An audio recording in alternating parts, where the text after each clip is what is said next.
ang nasyok at nahihiwagaan sa fit check ng trans-Pinay na ito. Hindi lang ang kanyang mga OOTD o Outfit of the Day ang agaw pansin. Lalo na ang mga kasama niya sa pag-aura.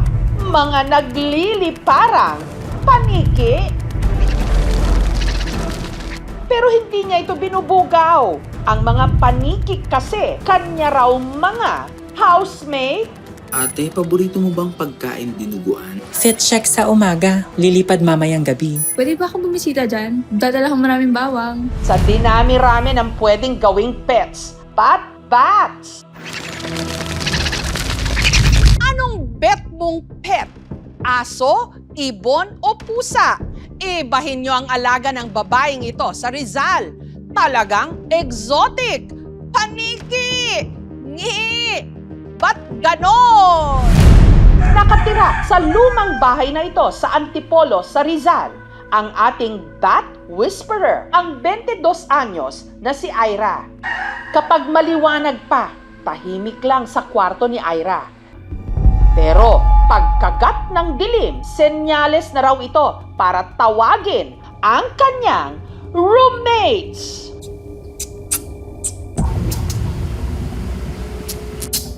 Ilang saglit lang,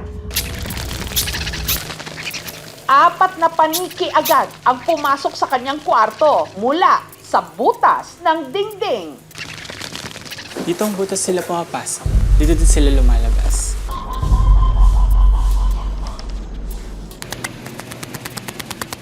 Hindi ko masabi kung ano yung dahilan pero siguro yung place mismo, yung temperature, mataas para sa kanila.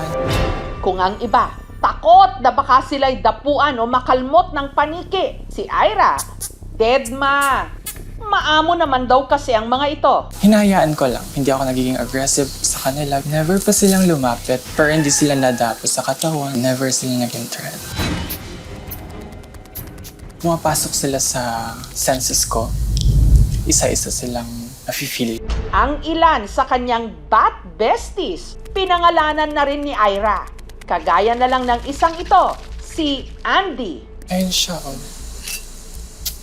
Andy, every time na lumilipad siya, lagi siyang nauuntog sa kisam. Yung napakita sa bahay, those are insect bats, feed on insects, kasama din ng mga lamok. Taong 2023 nang una raw pumasok ang mga paniki sa kwarto ni Ira. Ang bat friends ni Ira, mga gabay rin daw niya. Every time na lumilipad sila, marami silang lumilipad. It's a bad sign na huwag na ituloy kung saan man pupunta. Kapag mas safe, yung tunog nila is medyo kalmado. Nag-e-emit sila ng mga sound waves. Kung kaya bang makipag-communicate ng tao sa mga paniki using echolocation, I don't think that's possible. Dahil sa kakaibang mga alaga ni Ira, pati na sa kanyang dark o goth fashion sense, may ilan tuloy nagdududa. Aswang ka po? Si Ira may buwelta. To clarify, hindi ako aswang. If tatawag akong aswang, wala, tatawanan ko lang. Ang fur baby naman ng pamilya ng high school teacher mula Clarin, Misamis Occidental na si Carmel, hindi aso kundi isa ring paniki. Wow! Nariyang lumalapit kapag tinatawag at parang yumayakap pa. Yun na yan, balhin. Clingy yarn. Ala, Kapag pumapasok ang mga anak ni Carmel sa eskwela, tila sumasama ang paniki sa paghatid sa kanila. Paniking kapit tuko sa bag. Oy, bag mo ng kuya. Kire, kayag ka. Kayag ka, skol. Napurado. Nyara ba? Init pagalit. Yung boses niya kapag manghingi siya ng pagkain, tumatawag siya, yung parang na-form yung word na kirew. Kaya pinangalanan nila itong Kireo. Happy birthday, Kiril! Kamakailan lang, ipinagdiwang ni na Carmel ang unang taon ni Kireo mula nang kanila itong ni-rescue.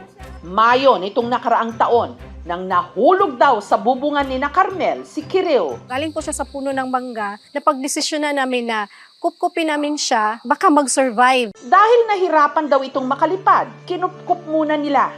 Pero habang hinihintay daw nila itong tuluyang gumaling, tila napalapit na ang mag-anak sa kanya. Tinuturing na rin namin na kapamilya namin si Kiril. Parang anak nga eh. Kaon siya kapayas.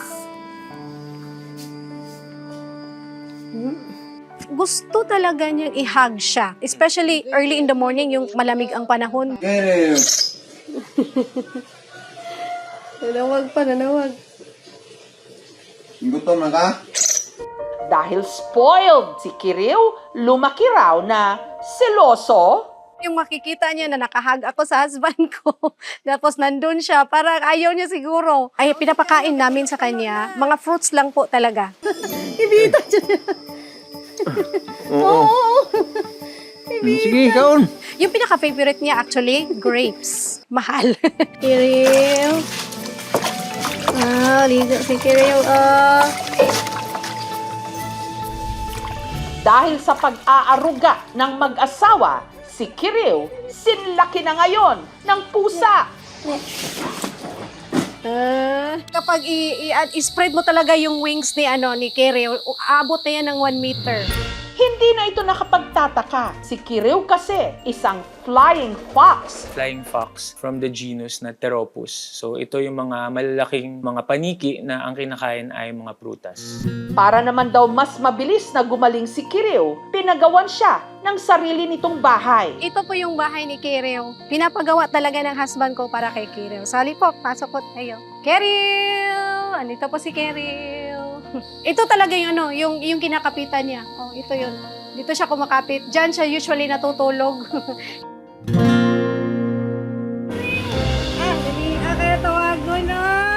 Paalala ng mga eksperto, mapanganib mag-alaga ng paniki. Merong mga posibleng sakit na makuha natin galing sa mga wild animals. Nakadetect na ng mga pathogens that would cause, for example, rabies, Nipah virus, Ebola virus, and of course yung mga coronaviruses sa iba't ibang species ng mga paniki. At dahil wild animals nga sila, hindi sila necessarily sanay na kinukulong. Republic Act 9147 ay pinutuhibit ang papakolek at pati na rin pag-aalaga ng wildlife kasama ng mga fruit bats. Ang tawag nga natin sa mga fruit bats natin ay mga silent planters, no? Kasi sila yung tumutulong na mag-disperse ng mga seeds sa kagubatan.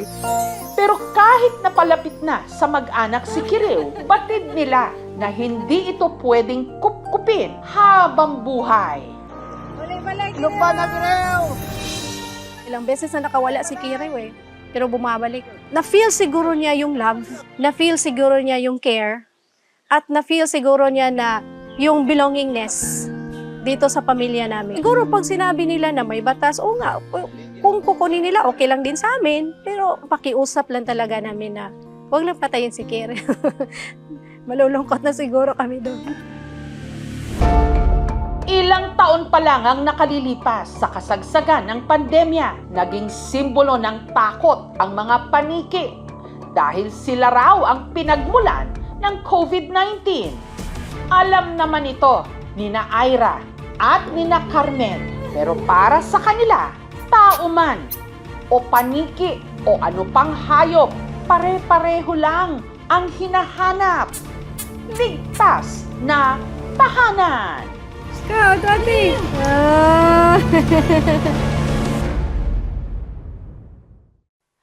Thank you for watching, mga kapuso. Kung nagustuhan niyo po ang videong ito, subscribe na sa GMA Public Affairs YouTube channel. And don't forget to hit the bell button for our latest updates.